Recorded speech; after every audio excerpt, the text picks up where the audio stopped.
안녕하세요.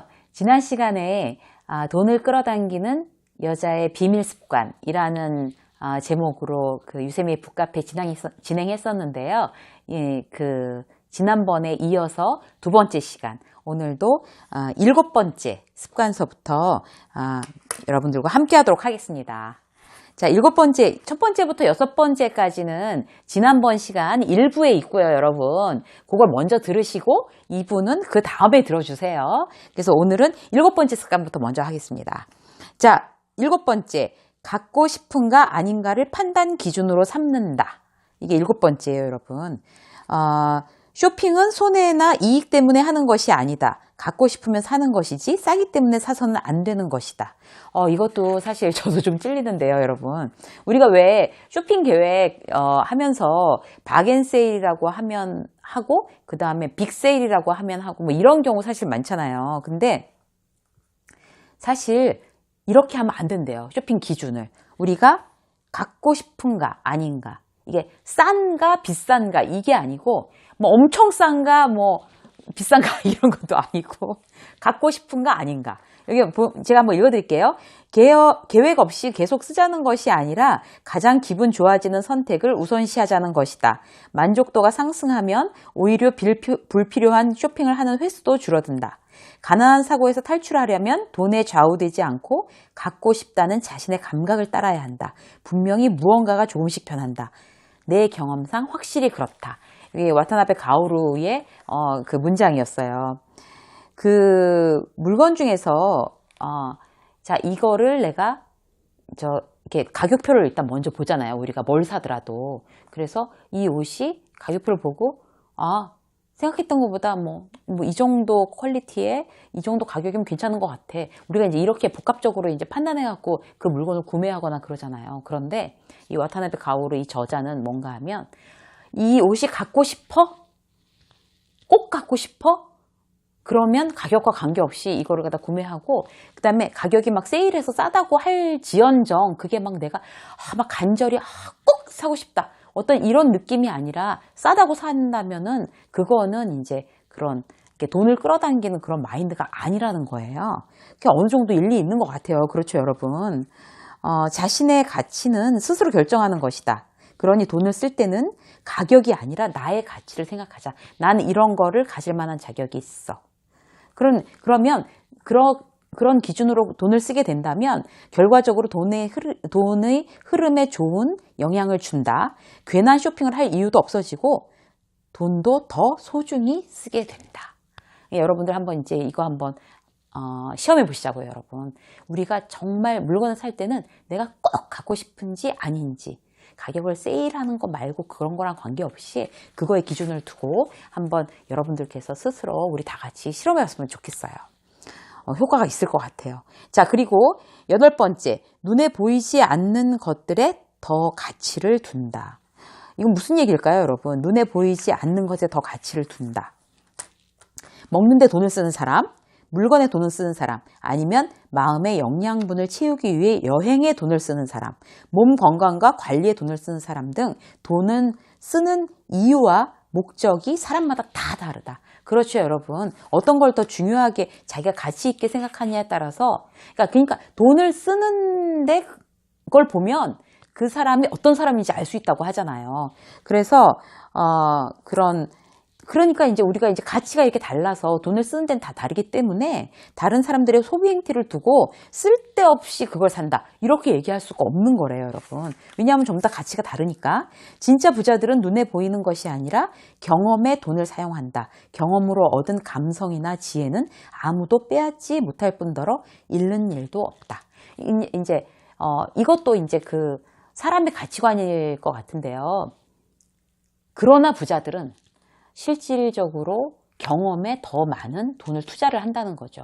그래서 여행을 간다거나, 그래서 어떤 그런 여러 가지, 어떤 문화 활동을 한다거나, 그래서 나의 어떤 이 마음의 양식, 그 다음에 생각의 어떤 그런 레벨, 그 다음에 안목 이런 거를 갖다가 높이는데 신경을 많이 쓴다는 거예요. 결국 그렇게 해서 나 스스로의 안목이 높아지고 마음이 넓어지고 많은 경험을 해야 더 많은 돈이 들어오게끔 어떤 나의 능력을 개발한다는 그런 의미겠죠. 그런데 실질적으로 같은 돈을 가지고 그냥 남 훔쳐가면은 없어지는 거, 뭐 보석이나 아니면 명품백이나 뭐 이런 것들에 대해서 너무 가치를 두게 되면 나라는 사람은 너무 공허하고 그런 물건만 남게 되는 거잖아요. 그래서 실질적으로 어떤 부자가 돈을 쓰는 어떤 그런 방향, 가치관 이런 거를 눈여겨볼 필요가 있다는 거예요. 그런 거를 우리가 실제로는 지금까지는 그렇게 하지 않았더라도 뭔가 좀 따라해보고 그리고 그게 어떤 효과를 갖고 오는지 스스로 한번 이렇게 점검해 보는 그런 건 굉장히 필요한 일일 것 같아요. 그리고 지금 7번째, 8번째 했어요, 여러분. 9번째는 항상 돈에 호감을 사게끔 돈을 대한다. 돈한테 잘 보여야 되나 봐요.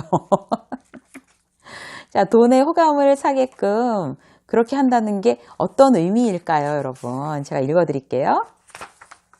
어려운 때일수록 다른 사람들을 위해 돈을 써보자. 큰 액수는 아니더라도 정성을 담아 기부나 선물을 하는 것도 좋고 지인이 파는 상품을 돕는 마음으로 사는 것도 좋다. 신세를 지은 사람에게 식사 한 끼를 대접하는 일도 좋고 기분 좋은 서비스를 받으면 고마움에 팁을 건네주는 것도 좋다. 이렇게 하면 왜 금전운이 상승하는지는 이제 당신도 어느 정도 이해할 수 있으리라고 본다. 다른 사람을 위해 돈을 쓰는 일은 여유롭고 풍족한 마음을 인풋하는 것이고 돈의 호감을 사는 효과적인 방법이다. 이렇게 되어 있습니다, 여러분. 돈의 호감. 돈이 나를 굉장히 저 사람한테 가고 싶다 라고 느끼게 하는 방법은 그렇게 다른 사람에게 돈을 그 사람을 위해서 그 사람의 필요를 위해서 쓰는 일이라고 해요. 좋은 일이네요, 그죠? 돈은 하늘 아래 돌고 도는 것이라고 해요. 돈의 법칙은 아주 단순해서 생각대로 현실을 끌어당긴다. 그렇기 때문에 누군가를 위해 돈을 쓸 때에도 플러스 에너지를 실어서 내보내야 한다는 것을 잊지 말자. 이거는 저도 이제 경험한 일인데요. 제가 이제 제 책 여러분들이 읽어보신 분들은 아시겠지만 제가 이제 기업에서 이제 임원으로 있다가 저희 이제 아이가 아파서 이제 급작스럽게 회사를 그만뒀잖아요. 회사를 갑자기 그만두고 이제 아이 이제 막 병간호를 하고 이러느라고 한 3년 동안을 정말 이제 수입 없이 원래 이제 있었던 어떤 그런 돈으로 이제 생활을 하면서 살았어요. 근데 그랬을 때도 이제 제가 이제 직장 다닐 때 여기저기에 이제 결연을 맺은 아이들이 있었어요. 아프리카, 케냐에도 있고, 월드비전 뭐 이런 걸로 해서. 그다음에 국내에도 이제 있고, 여러 군데 이제 결연 맺은 아이들이 있어서 그 아이들한테 한 달에 3만원씩, 3만원씩, 3만원씩 이렇게 나가야 되는 돈이 있었는데, 당장 이제 제가 이제 월급이 없어지니까 그거를 어떻게 할까 처음에 약간 좀 망설였어요. 내가 지금 수입이 없는 상황에서 내가 꼭 굳이 이거를 해야 되나? 이제 그때는 이제 수입이 많았으니까 그걸 했지만 수입이 없을 때는 안 해도 뭐 내가 특별히 양심에 걸릴 일은 아니야. 라고 이제 막 갈등을 하고 있었어요. 근데 그때 무슨 생각을 했나 하면요. 내 아이는 내가 지금 당장 수입이 없어져도 학교 보내고 그 다음에 뭐 병원 가면 병원 치료비 하고 그 다음에 뭐 사달라는 거 사주고 뭐 여행도 가고 이러면서 그 아이들은 그 돈으로 굉장히 어떤 많은 것들을 작은 돈이지만 많은 것들을 할 수가 있는데 그 돈을 끊는 게 맞나?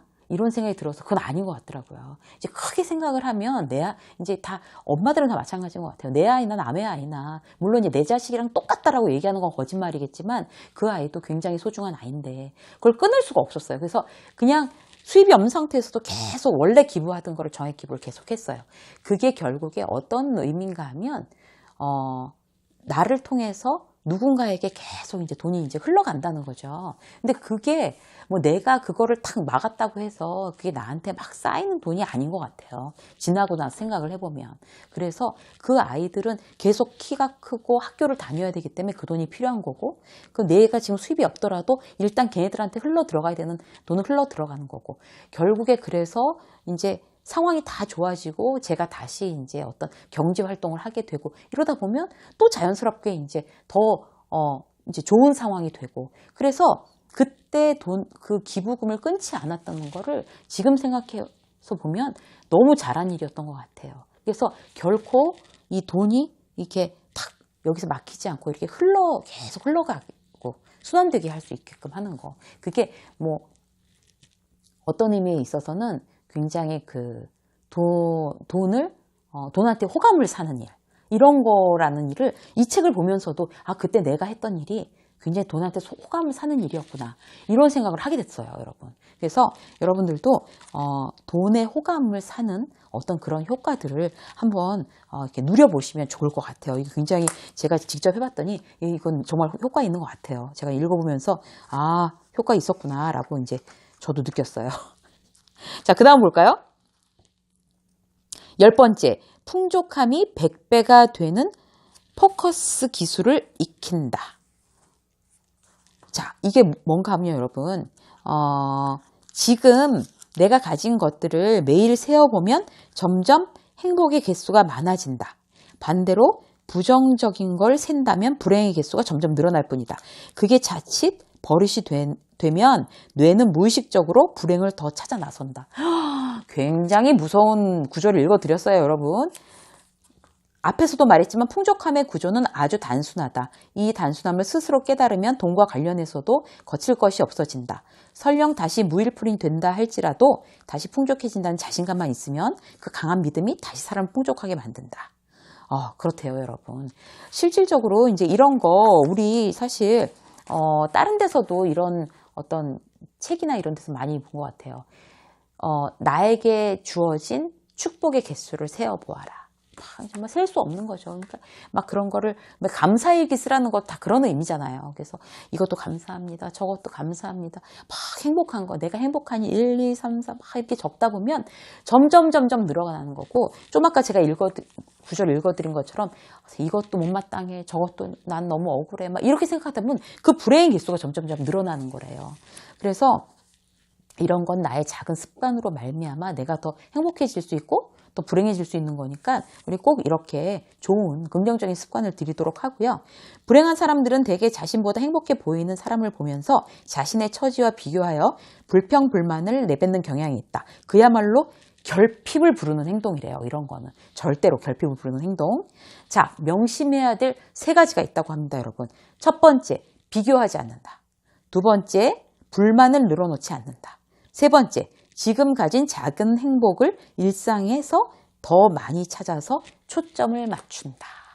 이렇게 돼 있습니다, 여러분. 초점을 맞춘다는 건요, 카메라의 렌즈처럼 한 곳에 이렇게 핀트를 탁 맞춰서 주변을 흐릿하게 만드는 거래요. 그래서 지금 가진 작은 행복에 정확하게 초점을 딱 맞추면 주변에 좀 힘든 일, 다소 어려운 일, 이런 건 이제 흐릿하게 되는 거죠. 그러니까 행복한 일에, 좋은 일에, 감사한 일에 정확하게 딱 초점을 맞추는 그런 저와 여러분이 화이팅! 그렇게 하시자고요, 여러분. 자, 그리고 또 볼까요? 10번째까지 했죠? 2개밖에 안 남았네요. 2개밖에 안 남았어요. 11번째, 지식을 지혜로 바꾸는 공부를 한다. 지식을 지혜로 바꾼대요, 여러분. 나는 공부의 양과 연수입은 비례하다고 믿는다. 여기 저자는 그렇게 얘기하고 있어요. 공부를 많이 해야 연수입이 늘어난다라고 단언하는 거죠. 어느 조사에서는 연수입이 1억 원 이상인 사람들 중 78%가 공부 습관이 있다는 결과가 나왔다. 돈을 많이 버는 사람들의 대다수는 나름의 공부 습관을 갖고 있다는 것이다. 공부를 계속 해야지 수입이 늘어난다는 것은 기정사실인 것 같아요. 자, 우선 좋아하는 일에 투자를 해보자. 근처에 관심이 가는 세미나 등이 있으면 나를 위한 투자라는 생각으로 참석해보자. 이건 진짜 맞는 것 같아요, 여러분. 저희 아이가 이게 척추 측만증이 있어서 기구 필라테스를 지금 배우고 있거든요. 우리 딸이. 근데 이제 필라테스 담당 선생님하고 얘기를 해보니까 그 선생님은 굉장히 영세 기업, 영세 업체에서 아주 박봉에 시달리면서 어떤 서무 업무를 보는 그런 이제 여직원이었대요. 그런데 이분이 이제 이렇게 작은 사무실에서 너무 초라하게 나이를 먹는 것 같다, 이런 생각을 했대요. 그래서 그때서부터 이제 요가, 필라테스 이런 거 자격증 공부를 그렇게 열심히 했나 봐요. 그래서 결국에 기구 필라테스 요새 이제 한참 트렌드잖아요. 그래서 그 담당 선생님을 하면서 굉장히 많이 수입이 늘고 본인이 또 이렇게 좋아하는 일, 즐거워하는 일을 막 억지로 하는 일이 아니라 정말 좋아하는 일을 하게 돼서 굉장히 좋다고 하더라고요. 그래서 이분은 시류를 잘 맞춘 것 같아요. 기구 필라테스 사실 되게 비싸거든요, 여러분. 근데 요즘 트렌드에서 선생님이 없어서 서로 막 모셔가려고 하나 봐요. 그래서 이 선생님은 그렇게 자기가 자기를 개발하는 정말 지식을 지혜로 만드는데 돈을 투자했기 때문에 지금은 굉장히 좀 이렇게 아주 자기가 만족스러운 그런 직업을 갖게 됐다고 합니다. 그래서 여러분들께서도 혹시 지금 어떤 이제 그 직장에 다니시면서 어떤 이제 다른 거를 좀 더 발전한 어떤 내 모습을 갖길 원한다 이러면 지식을 지혜로 바꾸는 그런 그 공부를 여러분들께서 좀 생각을 해보셨으면 좋겠어요. 여러분들이 정말 좋아하는 것들요. 그래서 좋아하는 일에 여러분들이 투자를 해서 다시 이제 그런 돈들이 거꾸로 나에게 들어오고 내가 끌어당길 수 있는 거 그런 거를 여러분들이 시도하셨으면 좋겠습니다. 그리고 맨 마지막으로요. 이제 마지막 하나 뭔가 하면요. 웃는 얼굴로 말하고 기쁜 마음으로 행동한다. 이건 어디나 있는 얘기군요. 그죠? 웃는 얼굴이라는 거는 정말 복을 불러들이는 것 같아요. 기쁜 마음으로 행동하는 거. 이런데 어떻게 복이 없을 수가 있겠어요? 어떻게 돈을 끌어당기지 않을 수가 있겠어요? 그러니까 그냥 나는 돈은 필요 없고 그냥 기쁘게 살고 싶어. 이게 아니라 나는 앞에서 우리가 지금 여러분 이거 2편인데요. 1편부터 보시면은 막 나 돈 좋아해요. 막 돈한테 호감을 사고 싶어요. 막 이런 여러 가지 어떤 습관들이 있었잖아요. 그래서 그렇게 돈한테 호감을 사면서 기쁜 마음으로 행동하고 이런 것들이 다 이렇게 복합적으로 이루어지면 정말 돈과 운을 끌어당기는 그런 습관이 될 수 있을 것 같아요. 여기 한번 읽어드릴게요. 애당초 웃음은 즐겁거나 마음이 풍요로우면 무리하지 않더라도 절로 지어지는 것이다. 마음의 여유가 있는 사람은 항상 왠지 모르게 미소 짓고 있다. 웃고 있으면 하늘의 수문이 활짝 열리듯이 신은 운수 상승이라는 축복을 내려준대요. 신은 웃는 얼굴을 좋아하기 때문에 웃고 있는 사람에게는 더 웃을 수 있게끔 힘을 보태준다. 꽤 오랜 기간 불운이 계속되는 사람은 잠시 자신의 말과 행동을 돌아볼 필요가 있다. 이렇게 돼 있습니다. 웃는 얼굴을 하는 사람에겐 똑같이 웃는 얼굴을 한 사람이 다가서고 그러면 인간관계도 점점 더 좋아진다. 문제가 생길 일도 훨씬 적어진다. 막힌 돈에 파이프를 뚫는 것처럼 웃는 얼굴은 만사를 원활하게 이끌어준다. 자, 마지막으로 한 가지만 더 읽어드릴게요. 좀처럼 금전운이 상승하지 않고 운수도 좋아지지 않는다고 느낀다면 텔레비전 예능 프로그램이라도 보면서 텔레비전 예능 프로그램 뭐 있죠 요새? 뭐 재밌는 거 되게 많죠. 뭐 그런 거 보면서 매일 30분씩 보고 큰 소리로 웃어보자. 지금 안고 있는 문제도 한결 가벼워질 수 있을 것이다. 그냥 억지로 웃지 않고 코미디 프로그램을 보면서 웃어도 굉장히 도움이 된다고 해요, 여러분. 그래서 여러분 그 지난 시간하고 이번 시간 2회에 걸쳐서 왜 그런지 돈을 끌어당긴 여자의 39가지 습관이라는 책을 여러분들과 함께 나눴습니다. 저기 1부에서 제가 말씀드렸었는데요. 1부 안 보신 분을 위해서 제가 다시 한번 말씀드리면 저도 이렇게 돈에 대해서 막 관심 갖고 이러는 거에 대해서 굉장히 어떻게 그럴 수가 있어 사람이 너무 품격이 떨어져 막 이렇게 이상한 생각을 하던 사람이었어요. 근데 이 책을 보면서 제가 돈에 대한 습관, 돈에 대한 어떤 애티튜드를 굉장히 잘못하고 있었구나 이런 반성이 들어서 이걸 이제 12가지로 원래 39가지인데 12가지로 탁 취약해가지고 여러분들과 함께 나누고 싶어서 그래서 이 12가지는 여러분들과 또 제가 항상 이제 좀 마음에 명심하면서 이런 습관을 갖도록 노력해서 과연 우리의 돈에 관한 그런 이런 어떤 운이 어떻게 바뀌는지 나중에 다시 한번 우리 서로 얘기하도록 해요, 여러분. 오늘 유세미의 직장 수업 안에 있는 유세미의 북카페 코너였습니다, 여러분. 돈을 끌어당기는 여자의 비밀 습관 2번째 시간 여러분 유익하셨나요? 고맙습니다. 여러분들 추천 영상 나가고 있어요. 추천 영상 여러분들 같이 봐주시고요. 도움 되셨으면 정말 기쁘겠습니다. 그리고 아직 구독하시지 않은 우리 시청자분께서는 꼭 구독 눌러주세요. 구독자 여러분 환영합니다. 고맙습니다.